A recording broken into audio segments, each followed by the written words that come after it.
I'd like to introduce our next topic, leadership, with questionnaire number 7. Are you a leader? Now, obviously, the world needs more followers than leaders, so your score would have to be significantly higher than the mean to indicate that you have the tendency to lead. The U.S. student mean on the leader identity scale is 41.1. Now, just how high would your score need to be? Well, that would be related to the size of the group and the scores of the other group members, right? It's easier to be a big fish in a small sea, right? So a higher score would likely be required for the president of your graduating class than the leader of a small club within it. From a state leader than a community leader, from a national leader than a state leader, and so on. We're going to begin exploring leadership by looking at leadership styles. What is the best leadership style? In 1939, Lewin formed children into groups to work on hobbies and tested 3 different leadership styles. Autocratic leaders made unilateral decisions and supervised without working themselves. Democratic leaders encouraged the groups to make their own decisions through votes, though they were there to break a tie and make suggestions, and involved themselves in the work along with the group members. Laissez-faire leaders offered little or no guidance, leaving the group pretty much on their own. There were a number of interesting findings. First, democratically led groups showed the most creativity and the best morale most of the time.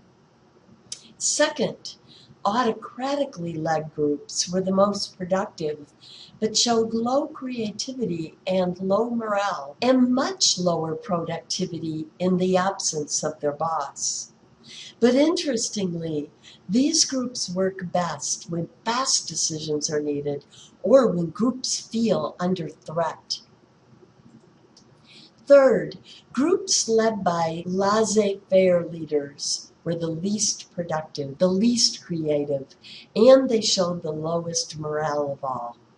Though interestingly, research with adults, not children, found that groups led by laissez-faire leaders sometimes work best when it involves a group of professional experts.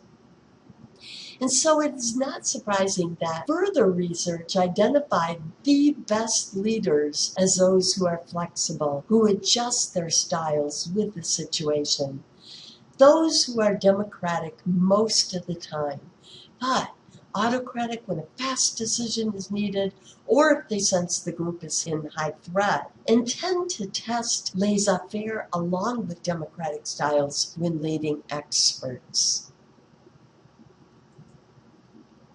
So what makes a toxic leader? The Peter Principle in sociology goes a long way in explaining how some not so great leaders got their job. The Peter Principle states that people tend to get promoted to their highest level of incompetence. So let's think about that.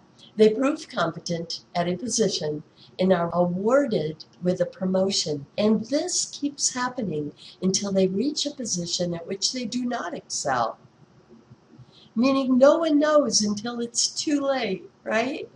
While they won't usually be promoted any higher, it's too hard to demote someone. So oftentimes they end up in a position in which they do not do well for the remainder of their careers.